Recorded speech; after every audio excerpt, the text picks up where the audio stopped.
Dylan Miner.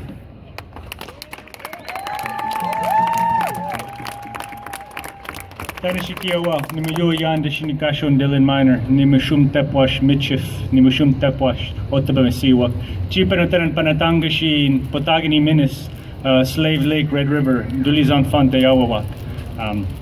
My name is Dylan Miner, as Don said, and I'm an artist and a historian.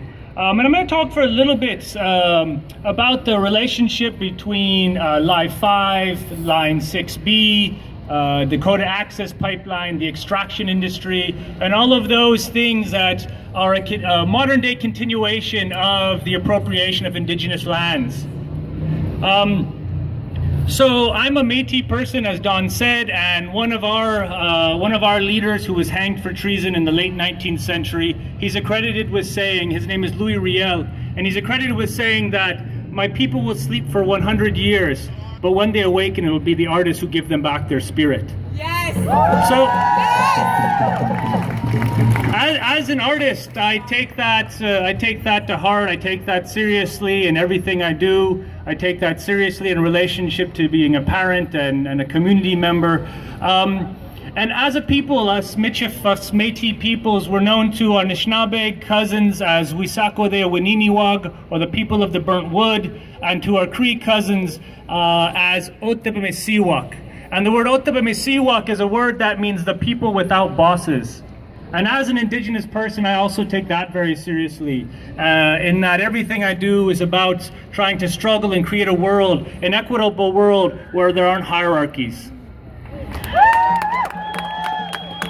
So as we think today and continue to struggle to stop the Dakota Access Pipeline, to continue to struggle for Indigenous sovereignty and Indigenous sovereignties on both sides of this settler colonial border between the US and Canada and across Turtle Island, we need to think about the ways that Line 5, which crosses between the sacred site that is the Straits of Mackinac, that is inextricably linked to the further development of the pipeline, the Dakota Access Pipeline, and the moving of tar sands oil and other oil across this continent. We know, as some of the earlier speakers discussed, pipelines break not too far from here, less than an hour drive south, on Talmadge Creek, a tributary to the Kalamazoo River. We know that we've seen within the last few years the largest oil spill in inland North America. Over 1 million gallons of oil was spilled. Yet, when I turned on the TV, you barely heard that being spoken about, in the same way that we barely see media representations of Indigenous, of our resistance to the pipeline and to continued mineral extraction. One thing we also need to be thinking about is ways that the potential or the future spillage from Line 5 will decimate the Great Lakes, our local ecologies, those spaces that are sacred both to us as Indigenous peoples and to settlers alike. And in the western Upper Peninsula right now, there's a possibility the state has put forward the intent to move forward with an open pit mine, literally a gold mine on the Menominee River. On the border with the state of Wisconsin. This is called the Back 40 project, and it's another potential situation that isn't getting a lot of media attention, right? And the land that this open pit gold mine and this open pit, which will also mine other non-ferrous metals, sits on sacred lands for the Menominee Nation. It sits on burial sites. And the mine, as we know, will decimate both the watershed and potentially these sites. So we need to be thinking about the ways that we can support our brothers and sisters and others out in Standing Rock, but also the ways that this struggle isn't just west of us, that it's happening here in this particular place.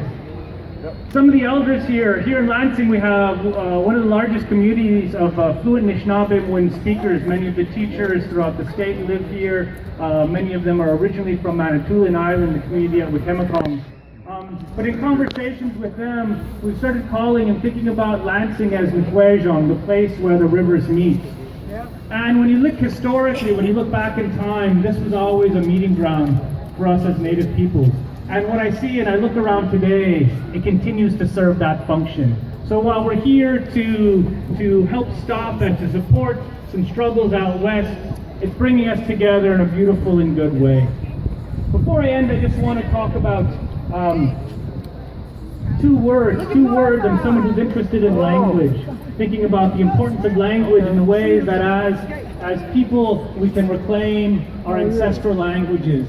And one of them, one word that I've been thinking and talking about lately is this word Anikubijagan. And the word Anikubijagan is literally both your ancestor and your descendant. So European and settler colonial notions put history behind us and the future in the present. But when you start thinking about indigenous ways of being in this world, when you think about this notion of Anikubijagana, your ancestors are your descendants. The past and the future meet up here in this present moment. And when I look around, I see that exact thing happening.